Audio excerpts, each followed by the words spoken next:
galera, eu sou o Thiago, você tá no Música Curiosa e talvez você já tenha ouvido falar nos instrumentos Stradivarius, principalmente nos violinos, por serem considerados os melhores já feitos e mais caros da história. Porém, você sabia que mesmo tendo mais de 300 anos de idade, os segredos da sua qualidade só foram descobertos no ano passado? Então, caso queira saber um pouquinho mais sobre isso, fica aí que eu já conto.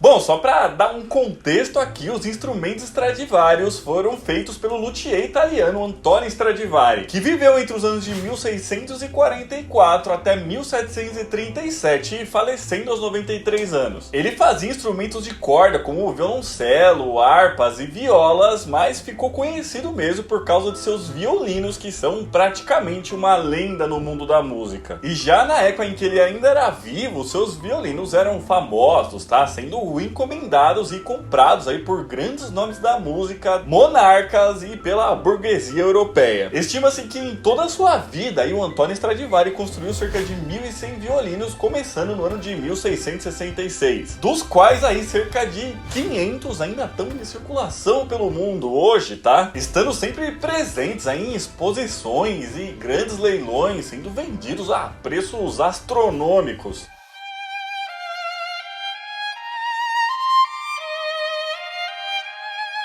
E assim atingindo sempre as primeiras posições nas listas de instrumentos mais caros. Tem um vídeo aqui no card que a gente já falou sobre isso, inclusive. Pra se ter uma ideia, sempre que eles são colocados à venda aí, eles são comprados por valores entre 6 e 20 milhões de dólares. Ou seja, passa aí de 100 milhões de reais, tá? E o valor dele acaba dependendo do ano de construção, as condições em que estão os instrumentos e outros fatores, como por exemplo a quem ele pertenceu no passado. E o ano de construção é importante aí para essa medição, já que o período ali entre 1700 e meados de 1720 é considerado como o período de ouro do luthier, já que essa época aí é o período em que ele tá mais velho, mais experiente, tem mais conhecimento e assim ele fabricava instrumentos com mais qualidade. E são esses aí os que chegam a valer dezenas de milhões de dólares, tá? Mas os dos períodos anteriores também têm bastante valor, tá? Uma das vendas mais famosas de um violino foi o do que é conhecido como Lady Blunt, que foi apelidado aí dessa forma por ter ficado cerca de 30 anos em posse da Anne Blunt, que era a neta do poeta inglês Lord Byron. A última venda dele aconteceu em um leilão em 2011 pela Fundação de Música Japonesa, sendo vendida a um licitante anônimo por 15,9 milhões de dólares. E a receita foi revertida ali para ajudar as vítimas do tsunami que aconteceu no Japão lá nessa época. Outra venda que ficou conhecida e é bastante recente é o do violino conhecido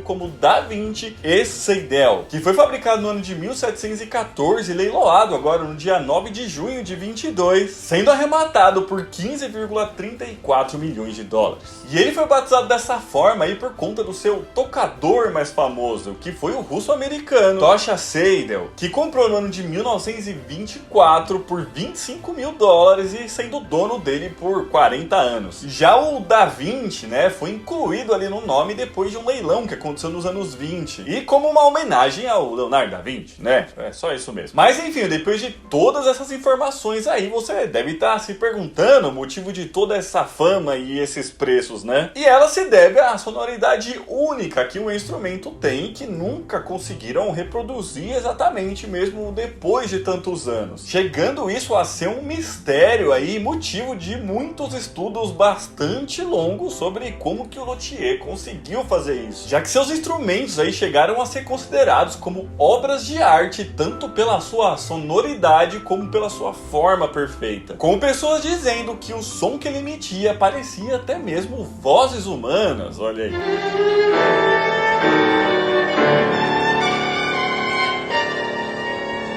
Outro grande mistério é o de como vários deles conseguiram sobreviver ao tempo, né? Já que eles têm mais de 300 anos e são feitos de madeira. E assim, então, com o passar do tempo, uma série de hipóteses foram sendo criadas. Porém, somente no ano passado conseguiram descobrir os segredos das construções desses instrumentos. E é isso que a gente vai começar a explorar a partir de agora. Pessoal, mas antes de contar aí, se você estiver gostando desse vídeo, já deixa seu joinha aqui que ajuda bastante a gente, tá? também o vídeo chegar em outras pessoas. E também não esquece de se inscrever no canal, que toda semana a gente lança mais assim, beleza? Todo esse mistério aí sobre a construção dos instrumentos feitos por Antonio Stradivari aconteceu por uma série de motivos. O primeiro é que naquela época não existia um sistema de patentes, então não existe ali nenhum registro feito por ele sobre como ele construía os instrumentos. Outra coisa que era muito comum era que os segredos de fabricação de negócios como esse eram coisa de família e normalmente passado de pai para filho. Como foi o caso, por exemplo, dos violinos Amati, né, que foram passados ali por 4 gerações e que também chegaram a ser considerados aí um dos melhores violinos do mundo até a chegada dos Stradivari. Porém, isso aí não aconteceu no caso da família do Antonio Stradivari, que controlava ali o seu negócio com mão de ferro, que não se preocupou ali em formar seus filhos nessa profissão e não passou ali as suas técnicas nem mesmo para eles. O que fez então com que muitos dos seus segredos de fabricação acabassem morrendo junto com ele. E então, com tudo isso aí, com o passar dos séculos, o que restava era especular. E até o ano passado, entre outras coisas, uma das hipóteses mais aceitas era a madeira utilizada na construção, já que análises feitas no começo dos anos 2000 indicavam ali que todas as partes de madeira feitas nos instrumentos tinham a mesma densidade, o que ajudava ali na durabilidade e sonoridade do instrumento. E isso aconteceria porque no início dos anos de 1700 houve uma redução na atividade solar, que acabou resultando num período de frio intenso, o que fazia com que a madeira ficasse mais compacta. Então, nesse caso, o segredo seria uma madeira que somente existiu num período específico da Terra, e que era justamente o período em que ele viveu. Já outras vertentes diziam que o segredo estava nas peças de Bordeaux que eram utilizadas ali no fundo da caixa de ressonância, com as madeiras sendo molhadas em água salgada, o que as tornaria ali excepcionalmente duráveis. Mas nada disso aí chegou a ser provado de fato. Porém, tudo isso aí mudou no ano passado, quando um estudo publicado por cientistas de Taiwan confirmou uma outra coisa. Eles descobriram que os artesãos aí dessa época utilizavam processos químicos para tratar as madeiras dos violinos. Apesar disso aí parecer uma coisa contemporânea. E essa hipótese aí já tinha sido levantada pelo pesquisador Joseph Nagivari, que hoje é professor emérito de bioquímica na Texas A&M University, lá nos Estados Unidos. A partir dessa hipótese levantada por ele, os pesquisadores lá de Taiwan começaram a fazer investigações na madeira utilizando técnicas químicas. E assim eles acabaram combinando aí os dados técnicos dessa pesquisa com os dados históricos e confirmaram toda essa história. Analisando as amostras das madeiras, eles conseguiram identificar resíduos de uma série de minerais como bórax, zinco, cobre e alúmen, que foram utilizados pelo fabricante de violinos a partir de métodos caseiros para tratar a madeira, provavelmente com o objetivo de preservar o instrumento e também de fazer ajustes acústicos. E essa técnica caseira aí chegou a ser considerado pelo Nagivari como um tratamento químico bem agressivo, tá? É importante falar que esse tipo de procedimento aí também foi encontrado em instrumentos de outros luthiers da época, como foi o caso do Guarnieri, cada um com o seu método de tratamento, que eram os segredos dos fabricantes. E talvez ter esses minerais encontrados pode ser o que ligue lá com aquela teoria dos madeiras serem molhadas em água salgada, né? Não sei. E como vocês devem imaginar esses métodos e até mesmo como a madeira era manipulada aí com esses produtos químicos, eram mantidos em segredo, o que tornava impossível descobrir isso a partir de uma inspeção visual somente, passando a ser possível somente com o avanço da tecnologia. O pesquisador diz ainda que provavelmente esses conhecimentos químicos eram necessários para que os artesãos conseguissem alguma vantagem competitiva sobre outros fabricantes de instrumentos, ainda mais na região em que eles estavam ali, que era conhecido por ter vários dos melhores luthiers do mundo. E apesar dessa descoberta, os cientistas envolvidos no estudo indicam que outras experiências químicas nas madeiras dos violinos serão necessários para compreender ainda melhor os efeitos acústicos que eles tinham sobre as madeiras, e assim conseguir saber exatamente quais minerais têm qual efeito sonoro. Mas para saber desses resultados aí, a gente ainda vai ter que esperar mais um pouco, né?